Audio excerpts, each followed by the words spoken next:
저희 팀원들이 관량이 풍부하거나 꽃향기가 터지는 그런 화사한 산미를 가진 커피를 너무 좋아를 합니다.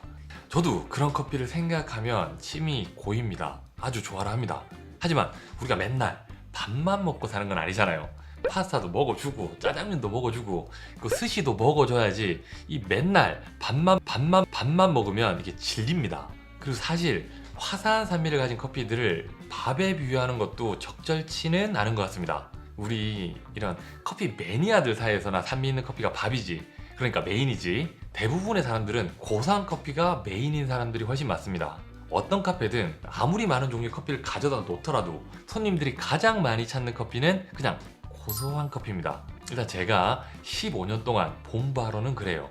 그리고 앞으로 제가 이제 의식적으로 여러분들한테 질문을 할 겁니다. 제가 답을 바로 이야기를 해드리니까 여러분들이 그 답에 갇혀버리는 경향이 있는 것 같아요. 게다가 제가 드린 답들은 사실 기성복 같은 거라서 개개인에게 딱 들어맞는 맞춤복 같은 답은 아닙니다. 그래서 여러분들이 좀 더 자신에게 꼭 맞는 커피를 만나기 위해서는 스스로 생각도 하고 만들어도 보면서 그런 시간을 가지는 게 굉장히 중요하다고 생각을 합니다. 자, 차근히 생각을 해보시고 답을 한번 해보세요. 어떤 커피가 고소할까요? 답이 바로 나온다면 아마 커피를 꽤나 잘하고 계신 걸 거예요. 보통은 배전도를 높이면 고소해집니다. 그러니까 볶음 정도를 중강배전 이상으로 해주면 커피에서 고소한 맛이 슬슬 올라오는 거죠. 그래서 좀 더 가면 써지고요. 하지만 원두마다 고소함에도 차이가 있겠죠. 자, 두 번째 질문입니다. 나는 고소함의 차이가 어디서 오는지 안다. 이 문제는 조금 어렵죠. 답이 하나가 아니기 때문에 답하기가 좀 어려울 거예요. 크게 두 가지 이유가 있는데요. 아까 말한 볶음 정도에 따라서 고소함의 차이가 달라지는 거 하나, 두 번째는 품종이 가진 고소한 맛이라는 게 있어요. 그리고 생두들은 각기 개성을 가지고 있는데 그 고유한 향이 고소한 맛과 조화를 이루게 되면 특별한 고소함이 만들어지기도 합니다. 그럼 커피를 좀 아시는 분들은 이렇게 물어볼 수도 있을 겁니다. 좋은 커피는 중강배전 이상으로 가면 안 되는 거 아니야? 생두가 가지고 있는 개성이 사라져서 맛 차이가 없어져 버리는 걸로 내가 알고 있는데 반쯤 맞는 이야기예요. 없어지는 건 아니고요. 개성이 누그러뜨려져서 맛 차이가 줄어들어 버린 겁니다. 하지만 약배전, 중배전에 비해서는 개성이 줄어드는 거지 있다는 거죠. 그리고 잃는 것만 있는 건 또 아니죠. 그 묵직한 질감하고 카라멜리한 맛, 기본적으로 우리들이 즐기는 맛이 대폭 상승을 합니다. 저는 게이샤 있죠? 게이샤를 중강배전으로 볶아서 일부러 마시기도 합니다. 이 중강배전에서 오는 맛이 정말 매력적이거든요. 게이샤만이 가진 탁월한 과일향, 꽃향기 뭐 이런 게 줄어드는 게 맞긴 하지만 분명히 있고요. 여기에 카라멜리한 맛이 싹 섞여서 올라오면 입꼬리가 저절로 올라가죠. 일반적인 중강배전의 커피들이 표현하지 못하는 향이 스며들어 있는데 이게 입속에서 감돌면 좀 오버해서 삼키기가 아까워요. 놀랍게 고급지고 자연스러운 커피 맛에 이 죽여주는 개성이 싹 묻어 있는 거죠. 뭐 속도 편하고요. 근데 저희 스토어에서 게이샤 중강배전이 이미 있기 때문에 이번에는 후보로 포함시키진 않았습니다. 아무튼 3월의 고소한 맛 찾기는 다음과 같은 과정을 거쳐서 후보들이 선정되었습니다. 소장과 제가 각자 4개씩 총 8종류의 생두를 선별해 왔고요. 업체 추천, 실제 구매자들의 후기, 소장이나 저의 개인적인 경험들 토대로 고르게 됩니다. 이 커피들은 각기 다른 꽃향기, 과일향들을 머금고 있고요. 그리고 내추럴 커피는 제외를 시켜버렸습니다. 그 이유는 내추럴 커피들은 과육층이 생두 표면에 남게 되는데 중강배전 단계에서 생두 표면이 쉽게 타버립니다. 그래서 지저분한 맛의 원인이 될 수 있기 때문에 제외를 시켜버렸습니다. 다만 브라질은 예외를 두었는데요. 생두 자체에서 고소한 땅콩향이 많이 머금고 있기 때문에 세미 워시드인, 그러니까 반쯤 내추럴 가공 방식 커피는 후보로 포함을 시켜줬습니다. 평가 기준은 이렇습니다. 생두가 가진 개성과 고소함은 조화로운가, 신선한 해콩해야 되고요. 위생적인 가공 방식과 관리에서 오는 깨끗한 텍스처, 저는 이걸 고급진 품위 있는 커피라고 부르기도 합니다. 이 항목은 사실 건강하고도 관련이 있다고 보기 때문에 제 기준에선 가장 중요한 평가 항목이기도 합니다. 마지막으로 가심비 중요하겠죠. 가격 대비 만족도가 중요하고요. 비슷한 퀄이라면 가격이 조금이라도 저렴한 친구가 위너가 되는 겁니다. 그리고 편견을 없애기 위해서 블라인드 테스트로 진행을 했습니다. 준비된 커피의 볶음 정도는 중배전보다는 약간 강하게, 그리고 중강배전, 이렇게 두 가지 타입으로 커피를 볶았고요. 예선전에서는 클레버로 내려서 맛을 보게 되는데 이때 반은 탈락이 됩니다. 그리고 나머지 네 가지 커피를 아메리카노로, 그리고 이번에는 라떼까지 만들어서 확인을 거친 뒤에 종합적으로 평가를 해서 가장 높은 가치를 보인 커피가 3월의 커피로 선택이 됩니다. 라떼 평가에는 스팀은 치지 않고요. 차가운 우유에 얼음 없이 그냥 에스프레소만 부어서 맛을 확인할 겁니다. 이유는 우유 거품질에 따라서 라떼 맛이 달라지기 때문인데 편차를 줄이기 위해서 이런 방식을 채택했습니다. 추출 방식도 편차를 없애기 위해서 이제 클레버로 내린 거고요. 물은 88도, 89도의 물을 사용했습니다. 이번 예선전이 좀 역대급으로 힘들더라고요. 처음에 이 커피 맛을 봤는데 고소한 향이 가려져서 커피 향을 구별하는 게 쉽지가 않더라고요. 다행히 커피가 식으면서 맛의 차이가 드러나기 시작했어요. 약간 지저분한 애들이 있고 깨끗한 애들이 있고 좀 더 단 애들이 있고 그러네. 참고로 우리가 커피를 맛있게 마실 수 있는 온도가 한 50도, 60도일 때거든요.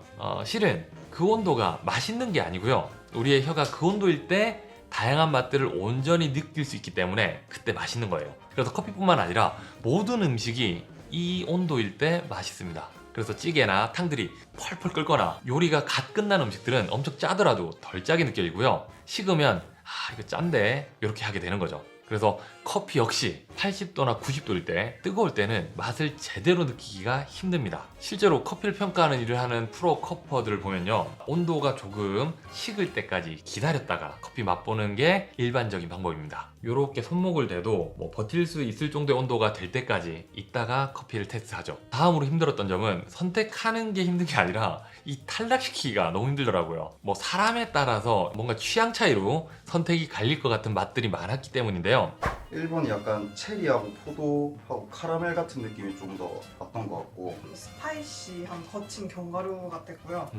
2번은 강한 고소함이 아니라 좀 달달하면서 고소한데 깨끗하게 저는 오히려 느꼈거든요. 그래서 좀 깨끗한 커피 같은 느낌이었고, 3번은 맛 봤을 때 조청하고 물엿, 바닐라 향의 부드러운 느낌도 나고 꽃향기도 나고 하는데, 4번은 약간 플랫한 느낌? 향들이 좀 잘 안 느껴져서 좀 뭔가 발현이 안 된 커피 같은 느낌을 많이 받았어요.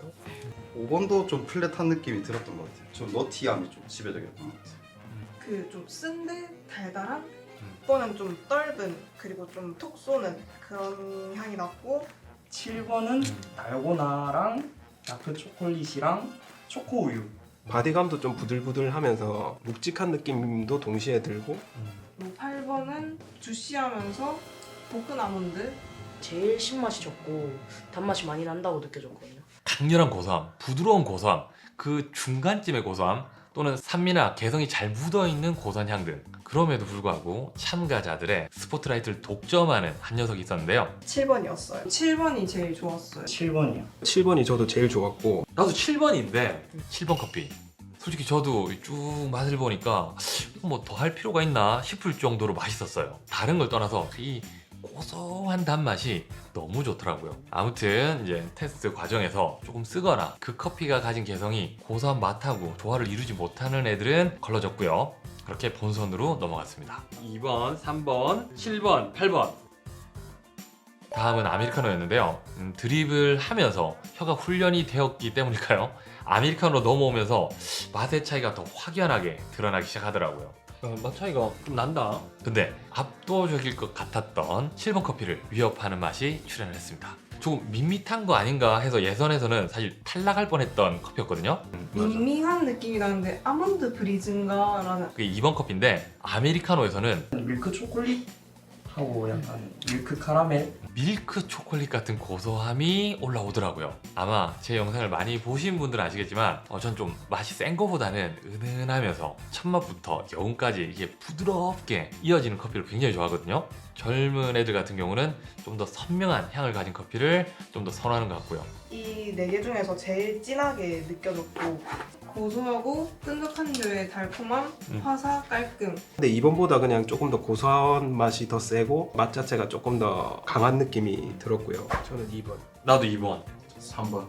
저 7번이요. 7번이 8번 단독이면 2번. 2번, 7번, 8번 요 세 개로 결정이 나겠네. 자, 바로 라떼도 확인해 봅니다. 라떼 맛의 편차를 줄이기 위해서 스팀을 안 치거나 얼음도 뺀 상태로 라떼를 만들었지만 실제 맛에서도 이렇게 만들어 먹는 게 진짜 맛있습니다. 시럽 넣은 것 같이 달아서 놀랐어요. 저는. 저는 이게 커피 향이 좀 더 잘 살아나는 느낌이 들어가지고 이게 좀 더 진하게 먹을 수 있는 방법이지 않나. 더치 커피를 많이 먹어봤는데 에스로 먹으니까 오히려 더 고소한 맛이 더 배가 돼가지고 기분 좋은 고소함으로 더 느껴져가지고 그럼 이게 왜 더 맛있냐? 왜 더 맛있을까? 그 카페에 가면은 우유 스팀을 쳐주잖아. 그럼 스팀 쳐줄 때 그게 물이야. 그러면 물이 섞여 있겠지. 그러니까 우유랑 물이 섞여 있으면 우유가 밍밍해지잖아. 아이스 음료도 마찬가지지. 얼음을 넣으면 어찌됐든 간에 이 얼음이 녹는단 말이야. 그 얼음을 싹 빼버리면 엄청 고소한 라떼가 되지. 고소한 라떼 만들기 영상을 보신 분들은 왜 이게 더 맛있는지 바로 이해가 되실 거예요. 아무튼 이 라떼 평가에서도 전 2번이 무척이나 마음에 들었는데요. 우유랑 한 몸이 된 것 같은 고소함이 올라옵니다. 이 고소함의 느낌이 너무 부드러워. 밀키한 느낌이 되게 강한 거야. 그리고 결과는 8번을 뽑았어요. 7번이 더 맛있는 거예요. 7번 되게 매력적이다 이런 느낌이었어요. 저는 2번으로 듣겠습니다. 8번은 진짜 되게 고소했어요. 그러면 2번이 더 좋았던 것 같습니다. 2번이 가장 좋았다. 나는 한 표가 더 있지. 너도 한 표 더 있잖아. 저도 한 표도 있죠. 너는 2번 한 표. 저는 2번이었는데 그건 또 동률이에요. 동점이 납니다. 그래서 이 2번과 7번 이 두 녀석을 두고 다시 표결에 붙입니다. 거수하는 걸로 하자. 2번, 7번 두고 8번 빼버리고. 자, 나는 7번이다.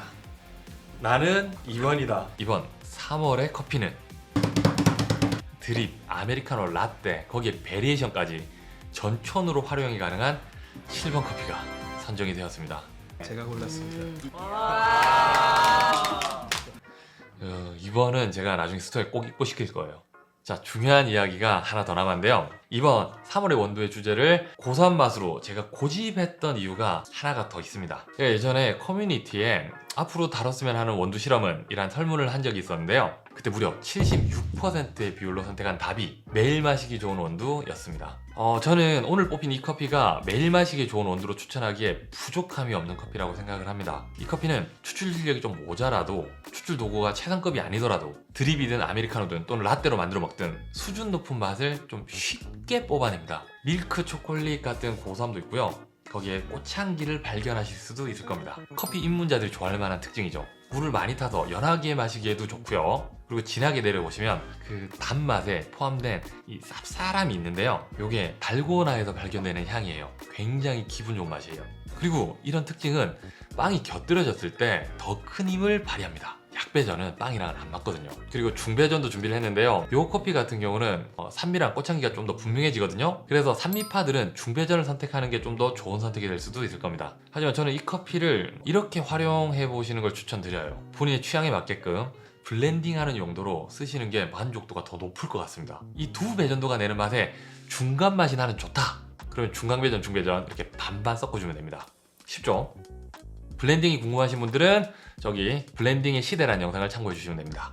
아무튼 비율을 조절해 가면서 맛을 탐색해 보시면 이 과정 자체도 재밌고요. 과정 자체가 맛있을 거예요. 이번에도 4분을 선정해서 이달의 커피를 전부 보내드릴 건데요. 다만 이번에는 3번하고 8번 커피를 빼고 2번하고 7번 커피에 중배전, 중강배전 커피를 보내드릴 겁니다. 참여 방식은 다음 퀴즈에 답을 해주시면 됩니다. 자, 첫 번째, 편견을 없애기 위해 실시한 테스트 방식은?